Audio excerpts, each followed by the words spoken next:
Hello students, इस lecture में हम लोग डिस्कस करने जा रहे हैं divergence of a vector field.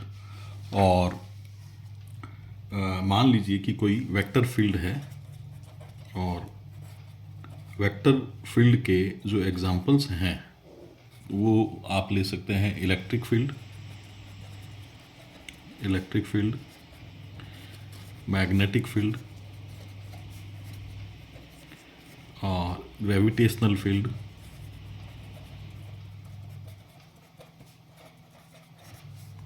तो ये सारे जो हैं वो एग्जाम्पल हैं वेक्टर फील्ड के। और वेक्टर फील्ड में किसी पॉइंट पर हम लोग डाइवर्जेंस को परिभाषित करते हैं, किसी बिंदु पर डाइवर्जेंस परिभाषित किया जाता है। और जिस बिंदु पर डाइवर्जेंस को परिभाषित करना है, आपको क्या करना है, उस पॉइंट को एक सरफेस, क्लोज्ड सरफेस से उसको कवर कर देना है।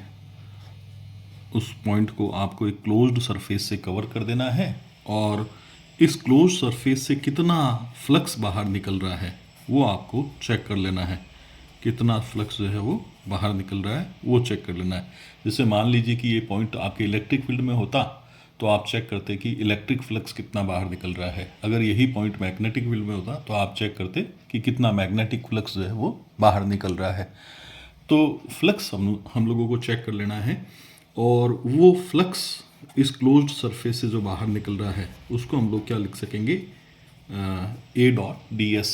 तो ये क्लोज्ड सरफेस से बाहर निकलने वाला फ्लक्स हो जाएगा। और इसमें आप भाग लगा दीजिए इसके वॉल्यूम का भाग लगा दीजिए। तो 1/dv में लिख देता हूँ, इसके वॉल्यूम का भाग लगा दिया। और साथ में क्या होता है कि यहाँ पर हम लोग लगाते हैं लिमिट dv टेंड्स टू 0, यानी कि ये वॉल्यूम जितना छोटा हो सके उतना छोटा लिया जाना चाहिए।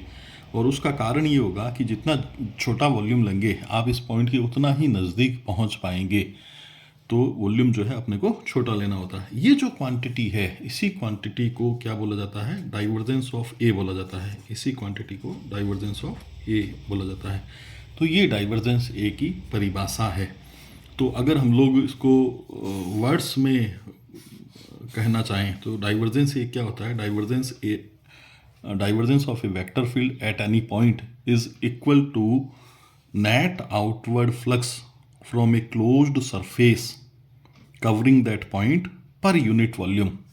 तो क्या है, net outward flux from a closed surface covering that point per unit volume. और साथ में कंडीशन क्या रहेगा कि लिमिट dv टेंड्स टू 0, ये जो वॉल्यूम है वो इन्फिनिटेसिमल होना चाहिए, यानी कि बहुत ही छोटा ये वॉल्यूम होना चाहिए ताकि इस पॉइंट के बिल्कुल नज़दीक हम लोग पहुंच सकें। तो ये divergence of a vector field हो जाएगा। अब हम लोग चर्चा करते हैं कि डाइवर्जेंस का जो है कार्टेशियन कोऑर्डिनेट्स में किस तरह से वैल्यू निकाली जा सकती है। तो डाइवर्जेंस इन कार्टेशियन कोऑर्डिनेट्स,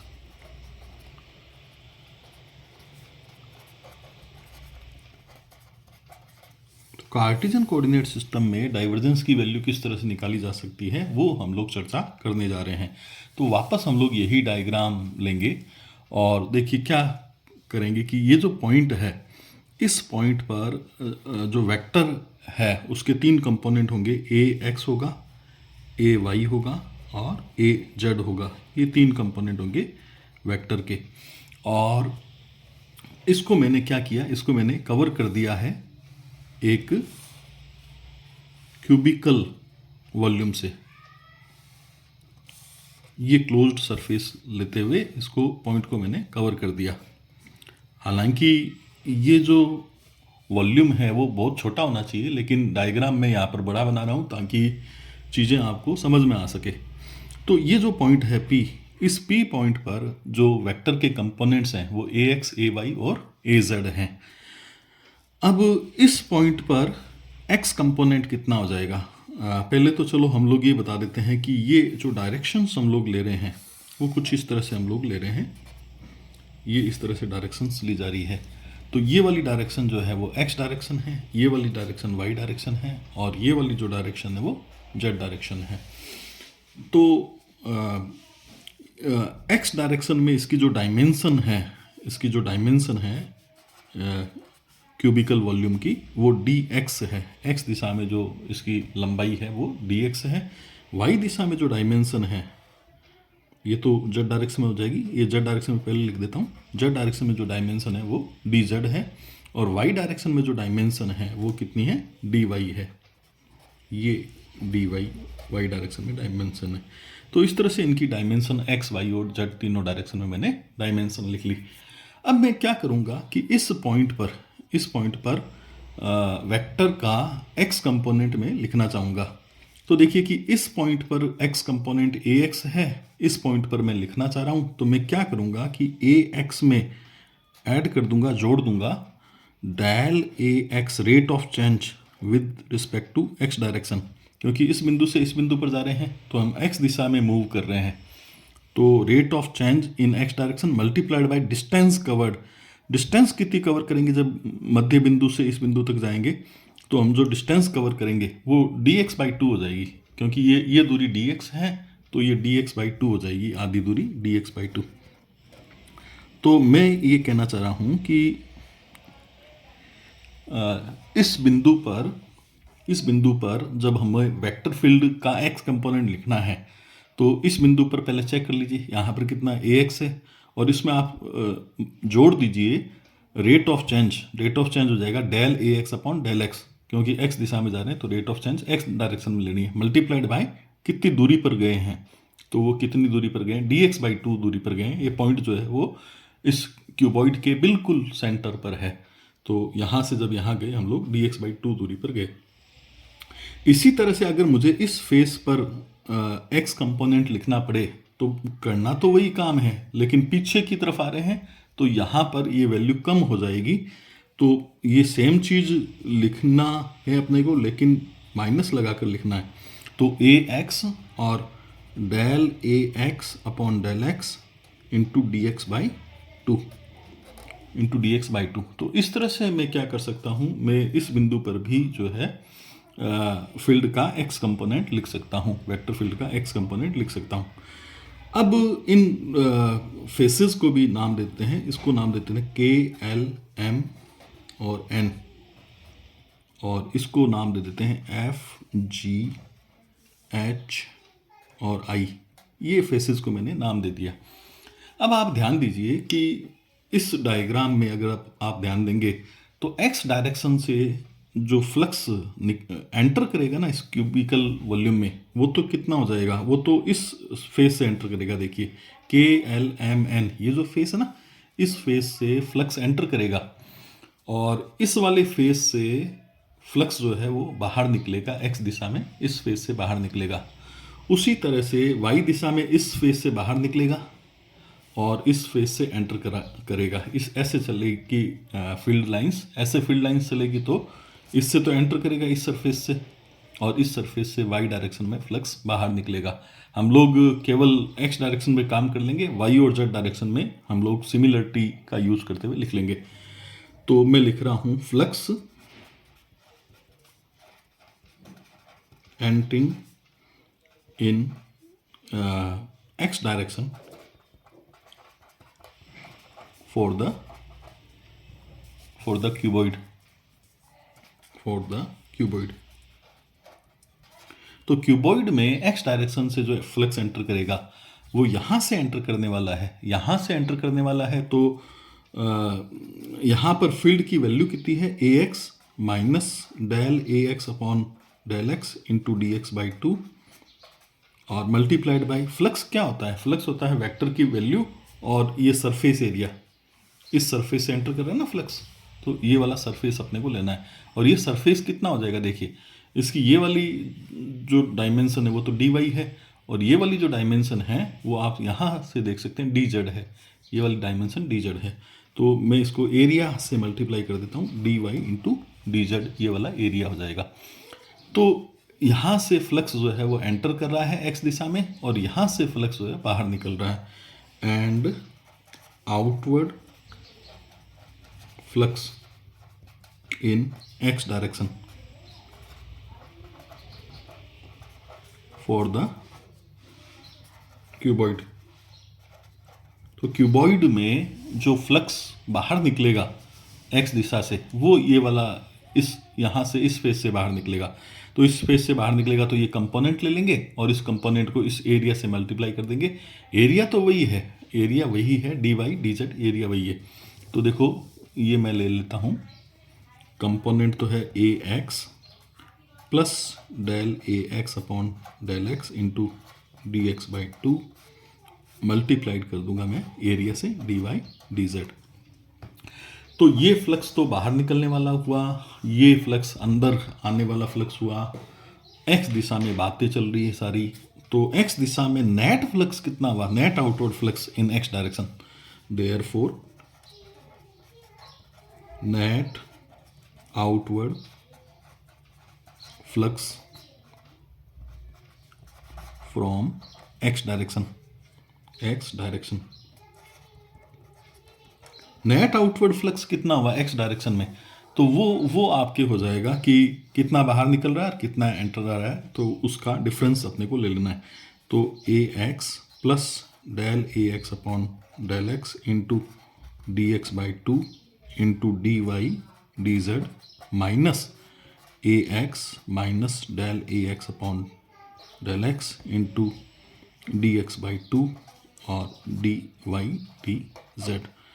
तो आप इसको ध्यान से देखें तो ए एक्स से ए एक्स जो है वो कैंसिल आउट हो जाएगा और ये माइनस प्लस हो जाएगा, प्लस हो जाएगा। और दोनों जो क्वांटिटी है आप देखिए सेम है, बिल्कुल सेम क्वांटिटीज़ हैं और 1/2 है 1/2 है, तो 1/2 कितना हो जाएगा 1 हो जाएगा।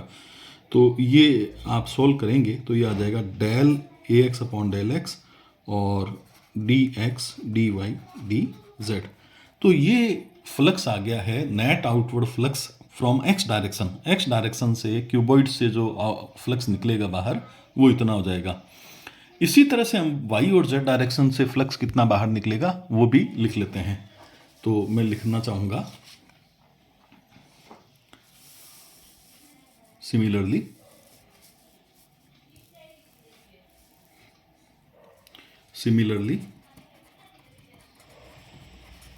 net outward flux from y direction. तो y डायरेक्शन से कितना फ्लक्स बाहर निकलेगा वो अपने पास कितना आ जाएगा, वो आ जाएगा del A y upon del Y और डी एक्स डी वाई और डी जेड। ये y डायरेक्शन से फ्लक्स जो बाहर निकलेगा वो आ जाएगा, नेट आउटवर्ड फ्लक्स आ जाएगा। और z डायरेक्शन से कितना फ्लक्स बाहर निकलेगा, z डायरेक्शन से जो फ्लक्स बाहर निकलेगा वो आ जाएगा del A z upon del z into d x D Y और डी जेड। ये z दिशा से बाहर निकलने वाला फ्लक्स आ जाएगा। तो अब क्यूबॉइड से नेट आउटवर्ड फ्लक्स कितना हो जाएगा, एक्स दिशा से भी कुछ फ्लक्स बाहर निकल रहा है, वाई से भी बाहर निकल रहा है और जेड से भी कुछ फ्लक्स बाहर निकल रहा है। तो net outward flux from the cuboid, net outward flux from cuboid.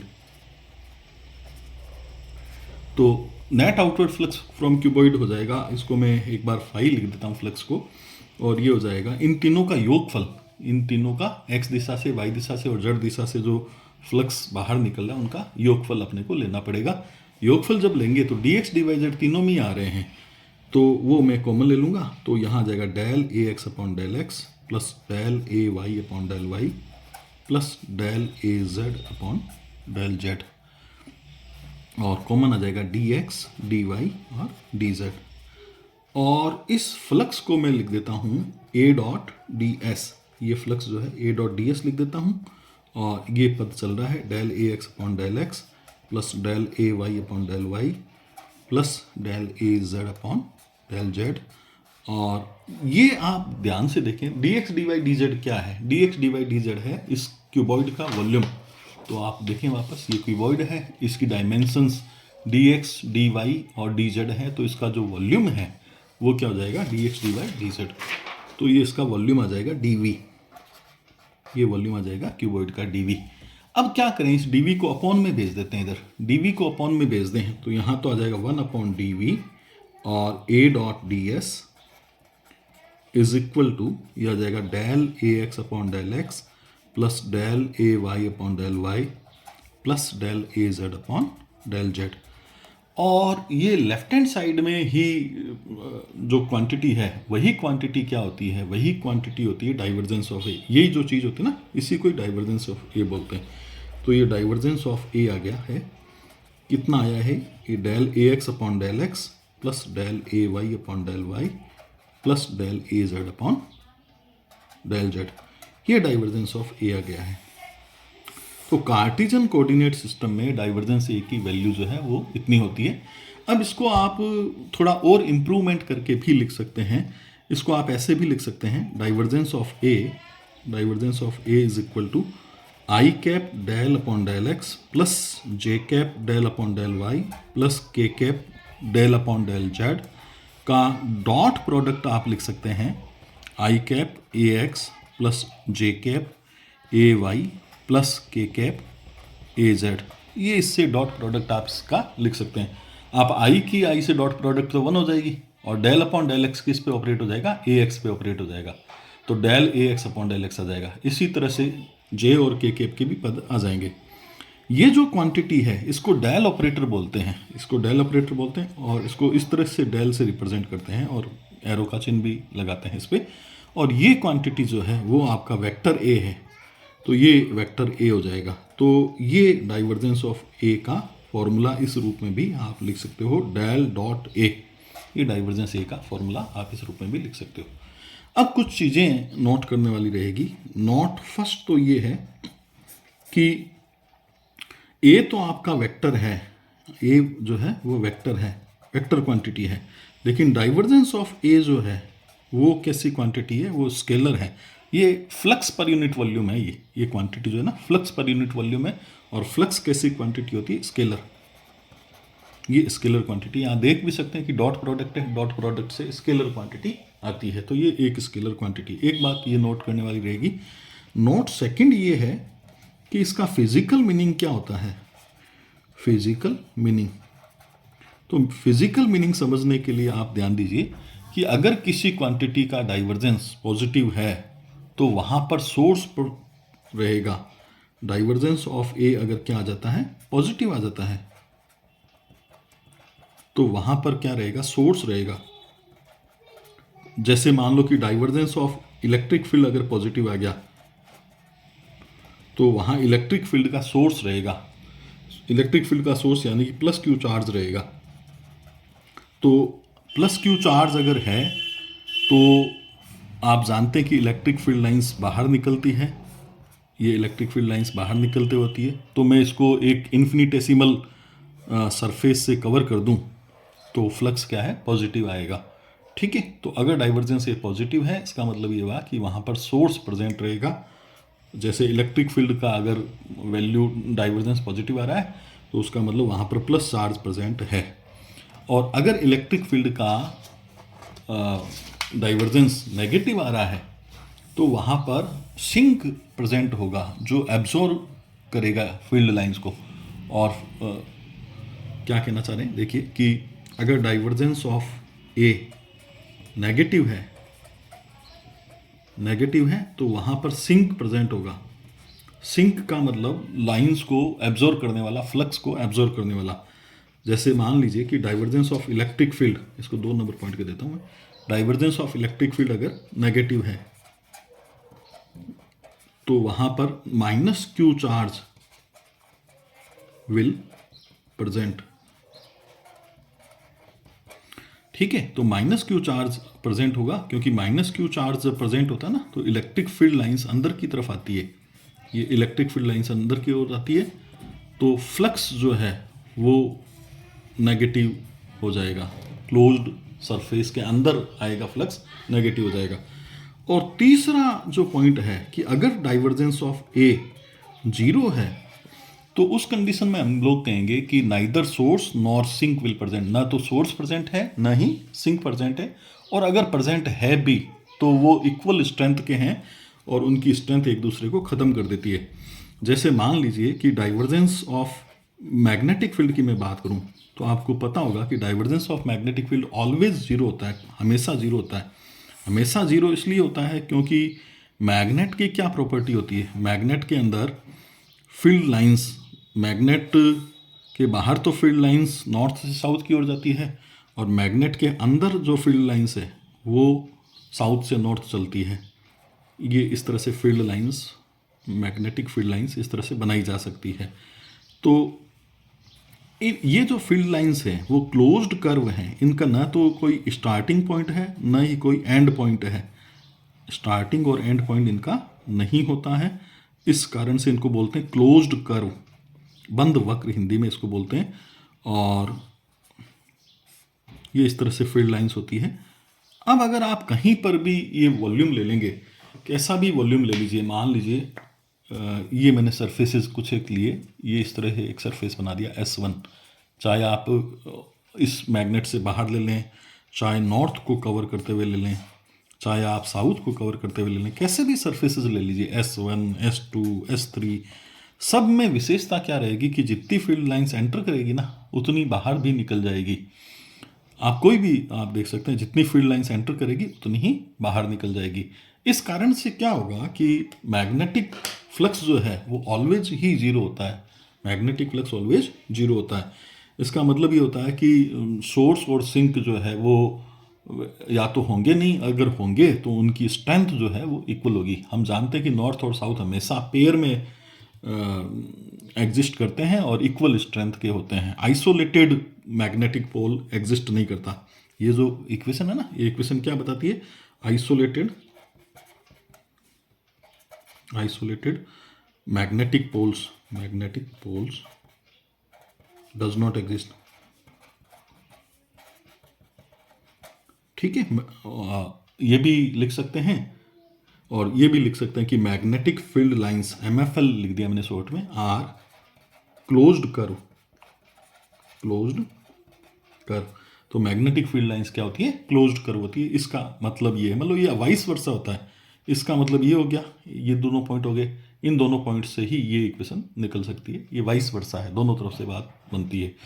अब लास्ट बात मैं जो नोट करवाने जा रहा हूँ वो ये है कि अगर किसी फील्ड का डाइवर्जेंस जीरो है तो उस फील्ड को हम लोग बोलते हैं सोलेनोइडल फील्ड। तो अगर किसी फील्ड का डाइवर्जेंस जीरो है तो उस फील्ड को सोलेनोइडल फील्ड बोलते हैं। इस लेक्चर में इतना करेंगे। Thank you.